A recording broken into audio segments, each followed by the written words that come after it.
Elle réécrit son testament pour tout donner à sa gouvernante. Mais ce plan machiavélique tourne au cauchemar quand l'avidité, la jalousie et la haine éclatent au grand jour.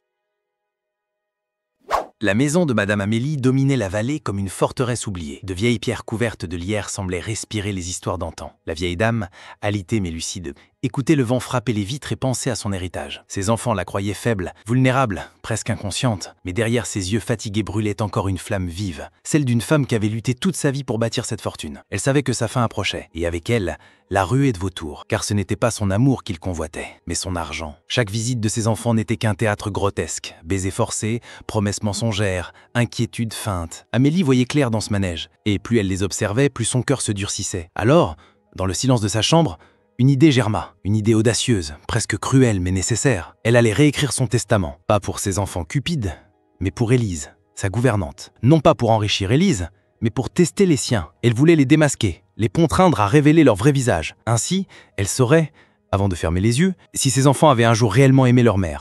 Élise était l'antithèse des enfants d'Amélie. Venue de rien, issue d'une famille pauvre de la campagne, elle avait travaillé toute sa vie pour subvenir à ses besoins. Ses mains, marquées par le froid et le savon, avaient lavé, cuisiné, réparé. Pourtant, derrière ses rides prématurés, ses yeux reflétaient une chaleur authentique. Elle n'avait ni ambition démesurée, ni désir matériel. Elle se contentait de peu. Ce qui la distinguait, c'était son dévouement. Depuis 10 ans, elle veillait sur Amélie. Elle la nourrissait, l'accompagnait dans ses douleurs nocturnes, lui lisait parfois de vieux romans quand l'insomnie la tenait éveillée. Là où les enfants trouvaient 1000 excuses pour ne pas venir, Élise restait patiente et constante. C'est ce dévouement silencieux qui toucha Amélie plus que tout. Un soir, dans un élan de sincérité, Amélie lui révéla son intention de lui léguer tout son patrimoine. Élise pâlit, les mains tremblantes. « Madame, je ne peux accepter cela. Vos enfants, ils ne me le pardonneront jamais. » Mais Amélie insista. « Élise, ce n'est pas toi que je veux enrichir, c'est eux que je veux éprouver. Tu seras le miroir qui leur enverra leur cupidité. » Malgré sa peur, Élise finit par céder. Le plan venait de commencer. Quand Amélie convoqua ses enfants, la nouvelle fit l'effet d'un appel royal. Chacun, persuadé d'être favori, accourut sans tarder. Victor, l'aîné, entra en premier. Costume impeccable, montre luxueuse, il respirait la réussite matérielle. Pourtant, derrière son assurance se cachait une soif inextinguible d'argent. Marianne, la cadette, suivit. Élégante, parfumée, elle affichait un sourire doux. Mais ses paroles trahissaient une ironie constante. Enfin, Hugo, le plus jeune, arriva. Plus insouciant, mais rongé par l'échec et les dettes, il voyait dans l'héritage une planche de salut. Les retrouvailles furent glaciales. Les regards s'entrechoquèrent, lourds de méfiance. Amélie, assise dans son fauteuil, les observa longuement. Elle remarqua la manière dont Victor scrutait chaque meuble, comme s'il évaluait sa valeur. Elle vit Marianne passer ses doigts sur les rideaux en imaginant déjà des rénovations. Elle sentit Hugo s'agiter, impatient de connaître la récompense qui l'attendait. « Je voulais vous voir tous les trois », dit-elle d'une voix posée, « car bientôt, il faudra décider de l'avenir. » Leurs yeux brillèrent à l'unisson. Aucun ne pensa à son bien-être, aucun ne demanda comment elle se sentait. Amélie sut à cet instant que son intuition ne la trompait pas. Leur masque allait tomber. Maître Delaunay, notaire discret, connaissait Amélie depuis plus de 20 ans. C'était un homme de principe, sérieux, qui avait toujours respecté le secret professionnel. Quand Amélie lui exposa son projet, il resta silencieux un long moment. « Madame, comprenez que ce choix peut provoquer des conflits terribles. Vos enfants, ils ne l'accepteront pas. » Mais Amélie, d'une voix ferme, répondit « C'est précisément ce que je veux. Je veux voir leur véritable visage. » Le notaire soupira mais céda. Dans son bureau tapissé de livres, il rédigea le testament selon les instructions de sa cliente. Une seule bénéficiaire, Élise. Ni partage, ni clause compliquée. Une transmission totale. Amélie signa d'une main tremblante, mais son regard brillait d'une énergie nouvelle. Maître Delaunay, en rangeant les papiers, lui demanda « Et si vos enfants s'effondrent ? Et si cela détruit votre famille ?» Amélie sourit faiblement. « On ne détruit pas ce qui n'existe déjà plus. Ils ont détruit le lien avec moi bien avant ce testament. Moi, je ne fais que lever le voile. » À ce moment précis, l'héritage ne devint plus une question d'argent, mais une épreuve. Une partie d'échecs où Amélie tenait encore les pièces, malgré son âge avancé. Les semaines qui suivirent furent révélatrices. Victor se mit à venir presque chaque jour, prétextant une soudaine intention pour sa mère. Il lui apportait des bouquets, des chocolats, et parlait sans cesse de souvenirs heureux, souvent exagérés. Mais ses yeux glissaient toujours vers les coffres, les tableaux, les bijoux. Marianne, de son côté, se montrait d'une douceur excessive. Elle caressait la main de sa mère, l'appelait tendrement « maman chérie », mais la vieille dame entendait la dissonance entre ses mots et son ton. Quant à Hugo, il passait ses journées à calculer, demandant sans cesse combien valaient les terrains, s'informant sur les comptes bancaires. Élise observait, mal à l'aise. Elle voyait la mascarade s'intensifier et son cœur se serrait. Elle savait que, tôt ou tard, le choc de la vérité éclaterait. Amélie, elle, se contentait d'observer avec un calme presque cruel. Elle notait chaque hypocrisie, chaque faux sourire, chaque mot mielleux. Les repas se transformaient en joutes herbales, chacun essayant de prouver à Amélie qu'il était le plus aimant. Mais dans l'air flottait déjà une tension lourde, une fissure grandissante. Sous la façade des politesses, une rivalité sourde grondait. Amélie le savait. Le moment venu, les masques tomberaient et la vérité serait impitoyable. À mesure que les jours passaient, les enfants d'Amélie commencèrent à se méfier les uns des autres. Leurs regards se chargeaient d'aigreur. Leurs conversations s'envenimaient. Victor, toujours calculateur, insinuait subtilement que Marianne venait trop souvent, qu'elle cherchait à influencer leur mère. Marianne, piquante, répliquait que Victor n'était intéressé que par les affaires familiales et qu'il flairait déjà comment vendre les biens. Hugo, quant à lui, oscillait entre jalousie et peur. Jalousie de voir ses frères et sœurs 6 sur 2, peur d'être délaissé, lui qui comptait tant sur cet héritage pour éponger ses dettes. Amélie observait, silencieuse. Chaque pique, chaque soupçon qu'il s'envoyait en pleine figure nourrissait sa certitude. L'argent avait corrompu leur cœur bien plus qu'elle ne l'avait jamais imaginé. Élise, qui voyait tout cela, tentait maladroitement de calmer les tensions, offrant une tasse de thé, changeant de sujet, mais rien n'y faisait. Les enfants, dans leur aveuglement, commencèrent même à se demander si leur mère n'avait pas déjà pris une décision. La suspicion s'infiltra dans chaque geste, chaque mot. Un simple regard d'Amélie suffisait à enflammer leurs esprits. Le poison coulait, et la vieille dame, malgré sa faiblesse, ressentait une étrange satisfaction. Son plan fonctionnait mieux qu'elle ne l'aurait espéré.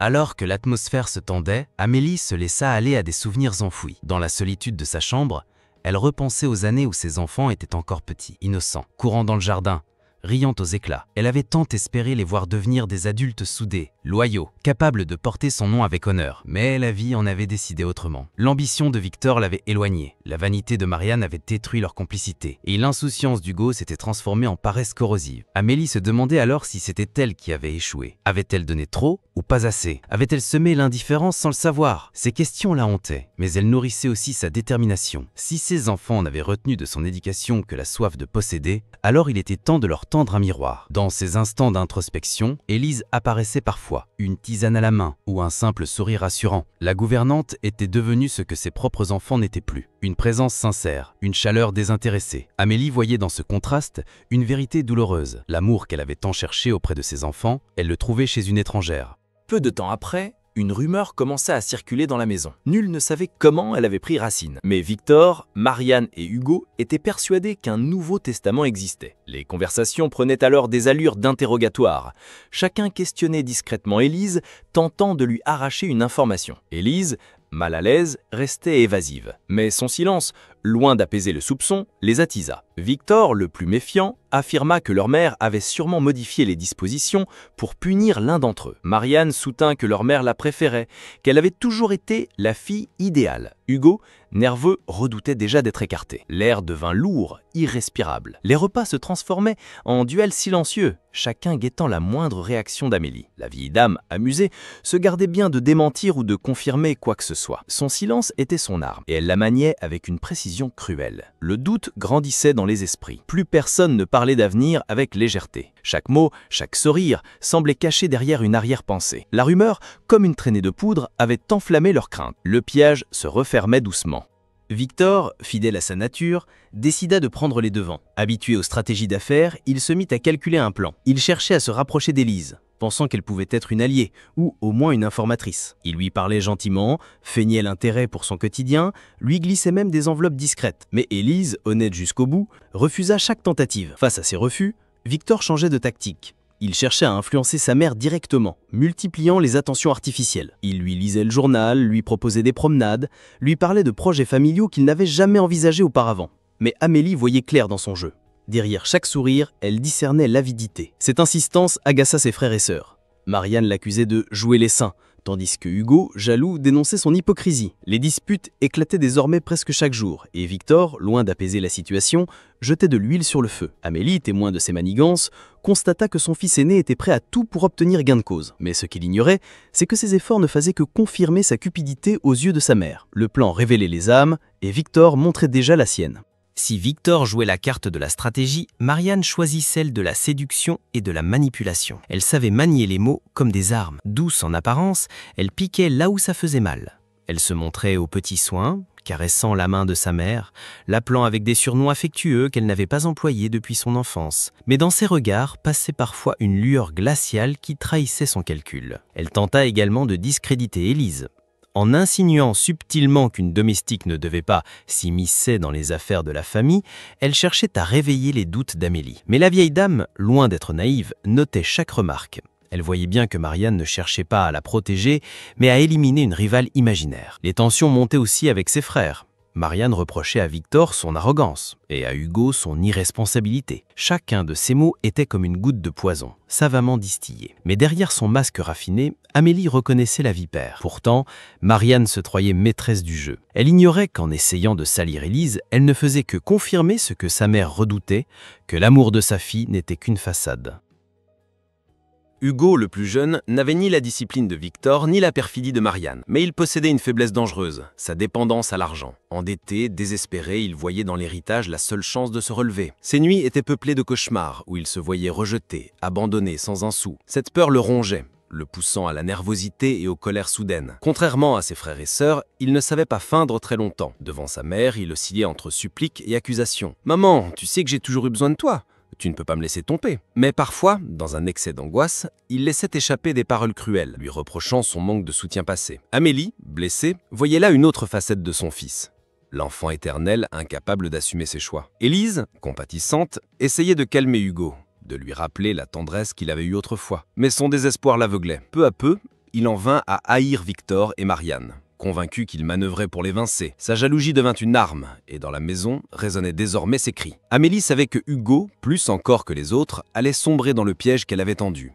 Alors que les tensions s'exacerbaient, Élise se trouva au centre d'une tourmente qu'elle n'avait jamais souhaitée. Les enfants, tour à tour, venaient l'interroger, parfois la menacer subtilement. Victor lui promettait un avenir assuré si elle lui livrait la vérité. Marianne, avec son ton mielleux, insinuait qu'elle devait rester à sa place et se méfier. Hugo, plus brutal, la suppliait presque, lui prenant les mains avec une angoisse sincère mais oppressante. Élise, simple femme du peuple, n'était pas préparée à affronter tant de haine déguisée. Son cœur battait chaque fois qu'elle franchissait un couloir, craignant une nouvelle confrontation. Elle pensait même quitter la maison. Mais Amélie la retint. « Tu es la clé, Élise. Sans toi, mon plan n'a plus de sens. » Ces mots la bouleversèrent. Elle ne voulait pas de fortune, ni de conflit, mais elle ne pouvait trahir la confiance de celle qui lui avait offert un toit et une estime. Chaque nuit, elle priait en silence pour que tout cela s'achève. Mais au fond d'elle, elle savait que la tempête ne faisait que commencer. L'héritage, tel une ombre, pesait sur ses épaules fragiles.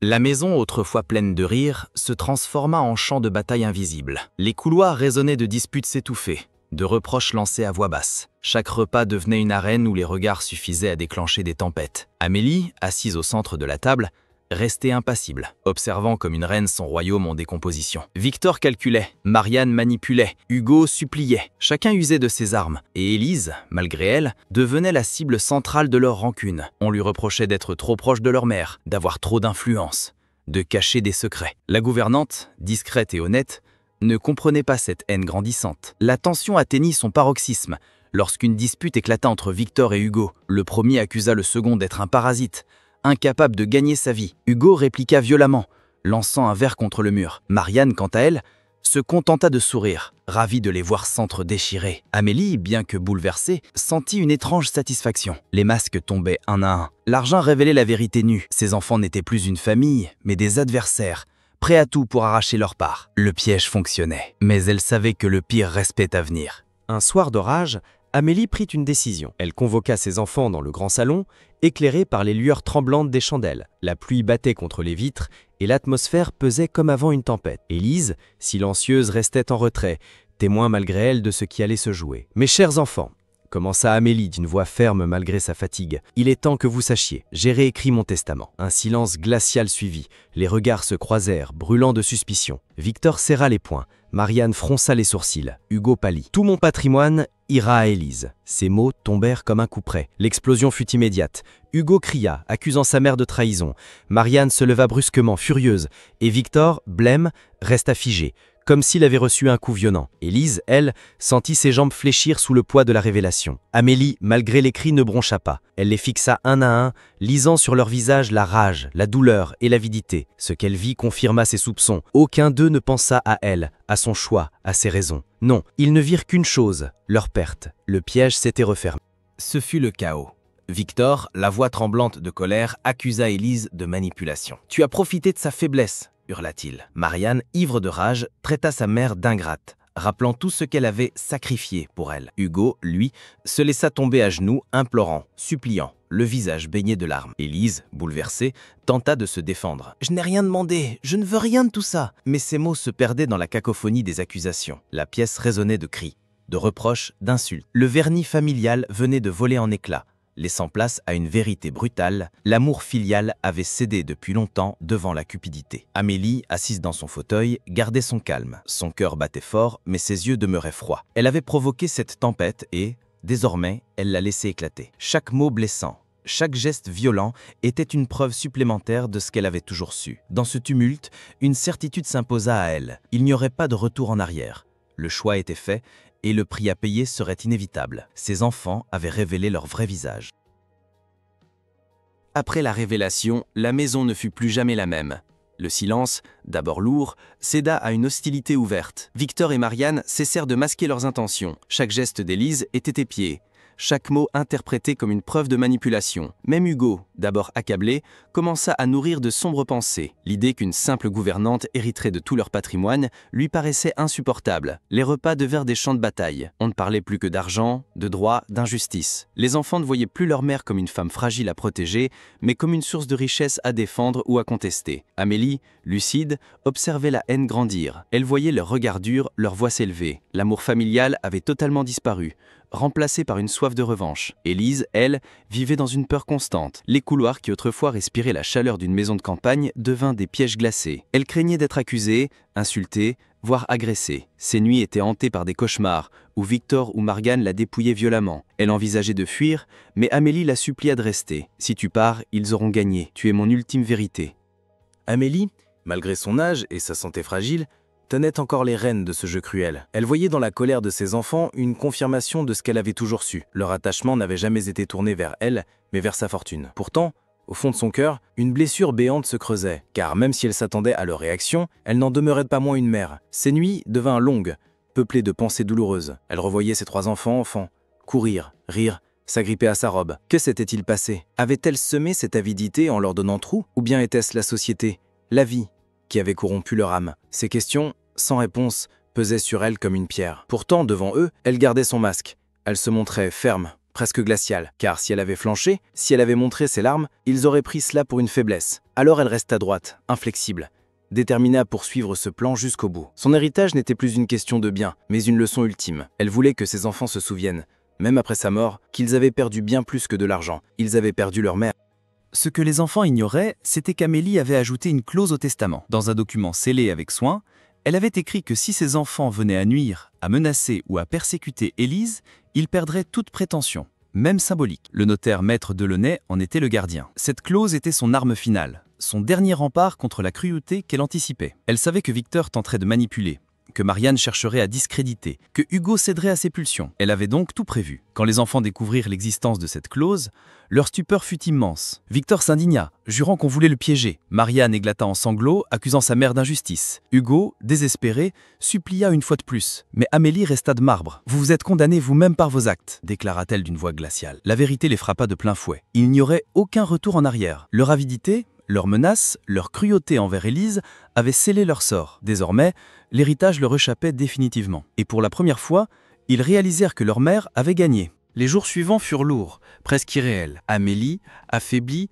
sentait ses forces décliner rapidement. Dans sa chambre, entourée du parfum de lavande qu'Élise diffusait pour l'apaiser, elle se préparait doucement à partir. Ses enfants, malgré leur rage, restaient à proximité, incapables d'accepter la perte. Mais plus aucun d'eux n'osait tendre la main pour lui offrir de la tendresse. Seule Élise restait auprès d'elle, jour et nuit. Elle lui tenait la main, lui murmurait des mots doux, apaisant ses peurs. Amélie trouvait dans cette présence une paix inattendue. Son cœur, brisé par la déception de ses enfants, se réchauffait dans l'affection sincère de sa gouvernante. Une nuit, alors que la maison dormait, Amélie prit son dernier souffle. Ses yeux se fermèrent dans un sourire. non pas un sourire de victoire cruelle, mais celui d'une femme qui avait trouvé sa vérité. Mieux valait mourir entourée d'amour authentique que de faux sentiments. Élise, en larmes, l'accompagna dans ce dernier voyage, le cœur empli de chagrin, mais aussi de dignité. Amélie partit sans un cri, laissant derrière elle un silence lourd et une vérité impossible à effacer. L'héritage à rebours était scellé. Au lendemain de la mort d'Amélie, Maître Delaunay réunit la famille. La lecture officielle du testament se fit dans un silence pesant. Les mots résonnèrent comme un verdict. Tout revient à Élise,